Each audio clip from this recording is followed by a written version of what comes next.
Por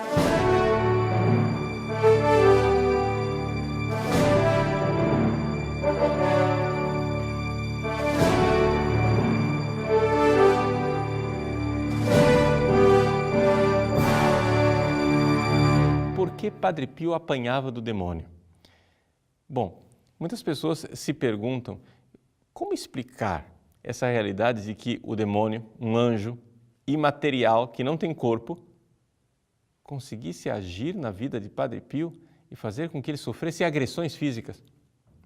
Bom, a primeira coisa nós devemos considerar o seguinte: trata-se de um fenômeno bastante raro, porém que existe na história da Igreja.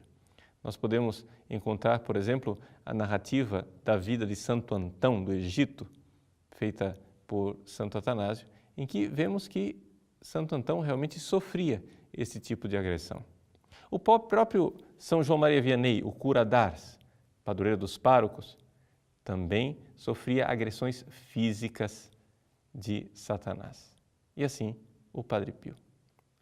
Bom, dentro das ações demoníacas, nós temos que classificar esse tipo de ataque como sendo uma obsessão.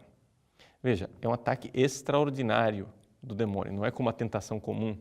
Mas também não é aquele ataque extraordinário que as pessoas estão mais acostumadas a falar, que é a possessão. Na possessão, o demônio, ele toma posse do corpo daquela pessoa, no sentido de que é ele quem está agindo e controlando o corpo da pessoa. A pessoa não é responsável por aquilo que está acontecendo. É o demônio quem fala, quem faz e quem age. Já a obsessão é diferente. A obsessão é um ataque que visa enfraquecer a fé da pessoa. Ou seja, é uma tentação, só que é uma tentação potenciada, uma tentação mais forte, mais clara e com efeitos mais extraordinários.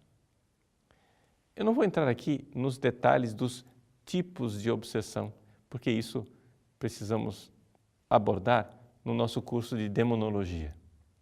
Mas eu posso com toda clareza aqui dizer uma coisa. Realmente, se existe esse tipo de ataque físico, ele tem uma razão. É querer atacar a alma da pessoa que é santa.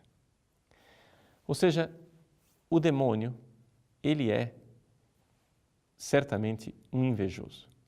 Ele olha para a fidelidade daquele santo, como o Padre Pio, vê que aquele homem realiza um ministério extraordinário, que ele está fazendo algo que para o demônio é terrível, salvando muitas almas e tornando-se ele mesmo uma alma virtuosa e cheia de Deus. É assim então que o demônio ataca por inveja. Mas o demônio, de uma forma geral, ele não tem esse poder.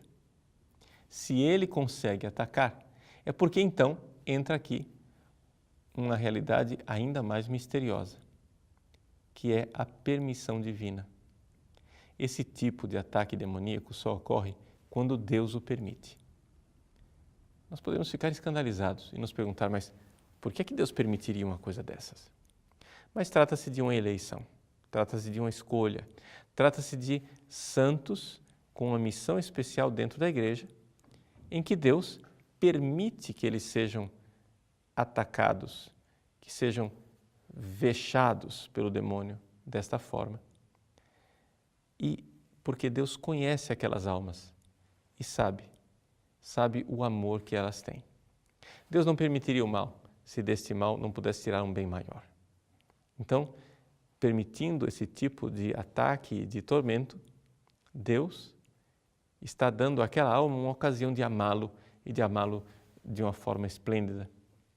Por isso, as pessoas que são atacadas pelo demônio desta forma têm duas características que nós poderíamos dizer que são certas. Em primeiro lugar, isto acontece somente com pessoas de um alto nível de santidade. Portanto, os diretores espirituais fiquem tranquilos. Esse tipo de obsessão só irá acontecer com dirigidos espirituais que têm um grau de santidade muito grande. Portanto, infelizmente, uma coisa rara, porque a santidade, nesse grau, é uma realidade rara. Em segundo lugar, porque aqui Deus quer um amor e uma missão especial daquela alma. Trata-se de uma configuração especial a nosso Senhor Jesus Cristo, que lutou com o demônio.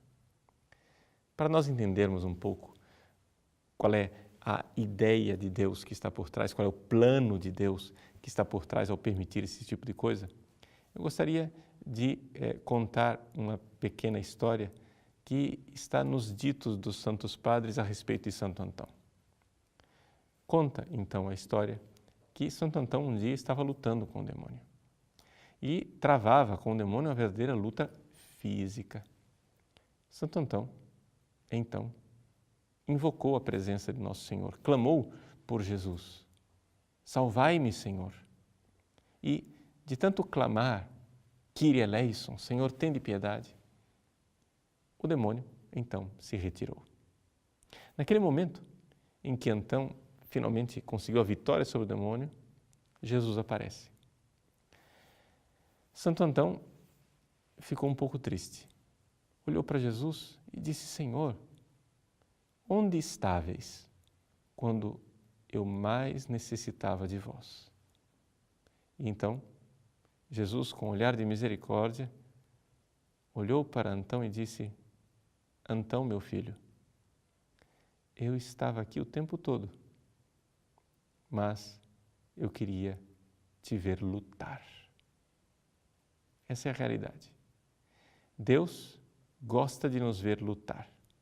Mesmo que nós não tenhamos o grau de virtude e não tenhamos recebido de Deus esta eleição, essa missão específica de lutar fisicamente com o demônio, todos nós temos a missão de lutar.